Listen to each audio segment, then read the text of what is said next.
இயேசுவுக்கு நன்றி. மரியே வாழ்க. ஆண்டவரின் விண்ணேற்று பெருவிழாவில் நாம் அனைவரும் அகமகிழ்வோம்.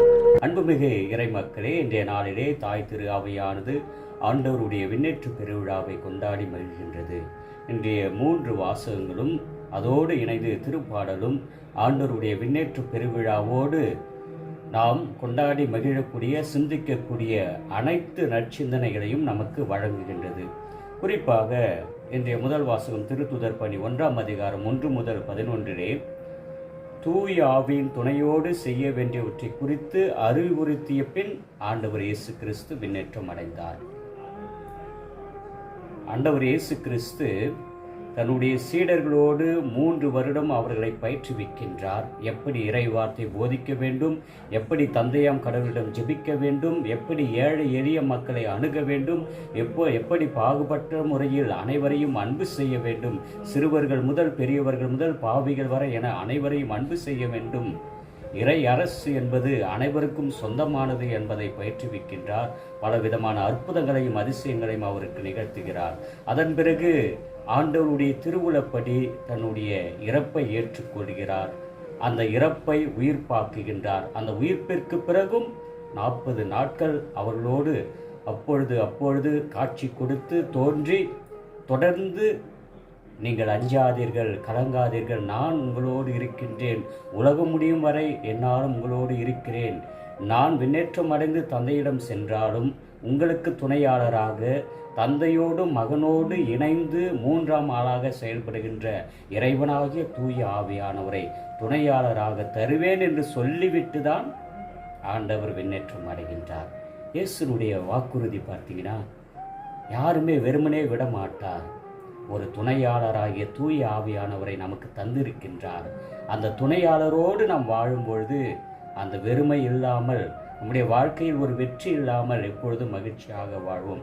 எந்த ஒரு துணையாளர் தான் அன்று முதல் இன்று வரை திருத்துதர்களுக்கும் அவர்களை தொடர்ந்து வழி வருகின்ற திரு அவைக்கும் இறை வார்த்தையை போதிக்கின்ற இறைப்பணியை செய்யக்கூடிய ஆற்றலையும் சக்தியும் கொடுத்து கொண்டிருக்கின்றார் என்பதை இன்றைய முதல் வாசகமும், அதனைத் தொடர்ந்து எக்காலம் முழங்கிடவே உயரே ஏறுகின்றார் ஆண்டவர் என்று திருப்பாடல் 47 1 முதல் 8 ஆண்டவருடைய விண்ணேற்றமானது சாவை வென்று ஒரு புது படைப்பை நோக்கிய, புது பயணத்தை நோக்கிய வெற்றியின் வீரராக விண்ணேற்றம் அடைகின்றார். தாம் சொன்னவாறே அவர் உயிர் தெழுகின்றார். தாம் சொன்னவாறே அவர் விண்ணேற்றம் அடைகின்றார்.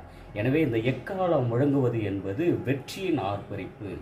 அனைத்து உலகில் இருக்கின்ற மக்களும் தெரிந்து கொள்வதற்காக ஒலிக்கின்ற ஒரு எக்கால முழக்கம்தான் இன்றைய திருப்பாடலே ஒலிக்கின்றார். எனவே மக்களினங்களை களிப்புடன் கை கொட்டுங்கள், ஆர்ப்பரித்து கடவுளை புகழ்ந்து பாடுங்கள். இன்றைய நாளிலே நாம் மகிழ்ச்சியாக ஆர்ப்பரித்து அனைவரும் கரவொலி எழுப்பி இந்த ஆண்டவருடைய விண்ணேற்ற பெருவிழாவை கொண்டாட வேண்டும் என்ற ஒரு மகிழ்ச்சியின் தாகத்தை திருப்பாடல் ஆசிரியர் நமக்கு வெளிப்படுத்துகிறார். எபேசியர் 4ஆம் அதிகாரம் 1 முதல் 13 2ஆம் வசனம், தூய ஆவி அருளும் ஒருமைப்பாட்டை காத்துக்கொள்ள முழுமுயற்சி செய்யுங்கள். இயேசு சீடர்களோடு இருந்தபொழுது அவர்கள் எப்படி ஒற்றுமையாக இருந்தார்களோ, இயேசுடைய பிரசனம் எப்படி அனைவரையும் ஒரே சிந்தனையில் சிந்திக்க வைத்ததோ, பகைவரையும் அன்பு செய்ய வைத்ததோ, அதே போல தூய ஆவினுடைய துணையாளரும் இந்த திரு அவையை ஒற்றுமையாக வைத்துக் கொள்ள வேண்டும். குடும்பத்திலே ஆண்டவர் இயேசு கிறிஸ்து விண்ணேற்றம் அடைந்தாலும் இந்த திரு அவையை ஒற்றுமைப்படுத்துகின்ற ஒரு உன்னதமான படைப்பாக தூய ஆவியை நீங்கள் பெற்றுக்கொள்ளுங்கள் என்று சகோதர சகோதரிகளே, ஆண்டவர் பொருட்டு கைதியாக இருக்கின்ற பவுல் கெஞ்சி கேட்டு இந்த வார்த்தையை எழுதுகிறார். நீங்கள் பெற்றுக்கொண்ட அழைப்புக்கேற்ப வாழுங்கள். தூய ஆவியிடமிருந்து ஒற்றுமையாக வாழ வேண்டிய அழைப்பை நாம் பெற்றுக்கொள்கிறோம். அந்த ஒற்றுமையாக வாழும்போதுதான் தூய ஆவி நம்மில் செயல்படுகின்றார். அதனைத் தொடர்ந்து இன்றைய நற்செய்தி மார்க் 16:15 20 ஆண்டவர் இயேசு கிறிஸ்து உலகெங்கும் சென்று படைப்பிற்கெல்லாம் நற்செய்தியை பறைசாற்றுங்கள் என்ற நற்செய்தியின் போதனையை முழுமை செய்ய உலகமெங்கும் செல்லுங்கள் என்று சொல்லிவிட்டு அவர் இறுதியாக சொல்கிறார், இதோ என் பெயரால் நீங்கள் பேயை ஓட்டுவீர்கள், என் பெயரால் நீங்கள் புதிய மொழியை பேசுவீர்கள், என் பெயரால் பாம்புகளை தம் கையால் பிடிப்பீர்கள், கொல்லும் நஞ்சை குடித்தாலும் அது அவர்களுக்கு தீங்கிழைக்காது. ஏனென்றால் அவர்கள் தூயாவின் வல்லமையை பெற இருக்கின்றார்கள். தூயாவின் வல்லமையை பெற்றிருக்கின்ற ஒவ்வொருவரும் கொல்லும் நஞ்சை குடித்தாலும் அது அவர்களுக்கு எதுவும் செய்யாது. இறைவார்த்தையை போதிக்கின்ற ஒவ்வொரு குருக்களுக்கும் யார் எப்படிப்பட்ட விதமான சாபங்கள் விட்டாலும் அது அவர்களை எதுவும் செய்யாது என்பதற்கு இந்த வார்த்தை தான் மிக்க சான்று. அவ்வாறெல்லாம் சொல்லிவிட்டு உடல் நலமற்றோர் மீது அவர்கள் கைகள் வைக்க அவர்கள் குணமடைவார்கள். இப்படிப்பட்ட ஒரு அற்புதங்களையும் அதிசயமான ஆசீர்வாதத்தை ஆண்டவர் இயேசு கிறிஸ்து தன்னுடைய பிரியாவிடையில் கொடுத்துவிட்டு அவர் விண்ணேற்றம் அடைந்து தந்தையின் வலப்புறம் அமர்கிறார். வலப்புறம் என்பது தந்தையின் வலப்புறம் அமர்வது என்பது இளவரசர் அமரக்கூடிய இடம். அரசருக்கு வலப்புறம் இளவரசர் அமர்வார். ஆண்டவராய் இயேசு கிறிஸ்து ஆண்டவர் தந்தையாம் கடவுளுடைய வலப்புறத்தில் அமர்வது என்பது மாட்சியோடு வர இருக்கின்ற அந்த உன்னதமான நிலையை குறிக்கிறது.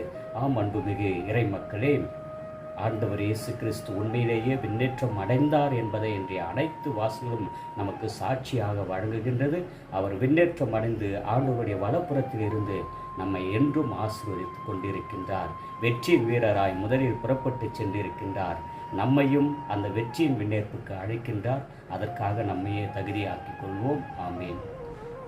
என்றும் வாழும் எல்லாம் அல்ல இறைவா, ஆண்டவர் இயேசு கிறிஸ்துடைய விண்ணேற்று பெருவிழாவை கொண்டாடி மகிழ்கின்ற வேளையிலே நாங்களும் ஆண்டவர் இயேசு கிறிஸ்துடைய பாதச்சுவடுகளை பின்பற்றி சிறப்பாக எங்கள் வாழ்க்கையை நாங்கள் தூய்மையான வாழ்க்கை வாழ்ந்து விண்ணேற்றம் அடையக்கூடிய அருளுக்காக துணையாளராக தூய் ஆவியை தந்திருக்கின்றார். அவரை ஏற்றுக்கொண்டு திடப்படுத்தி கொண்டு எங்கள் வாழ்வை செம்மைப்படுத்திக் கொள்ள வேண்டிய அருளையும் ஆசிரியம் எமக்கு பொழிவீராக.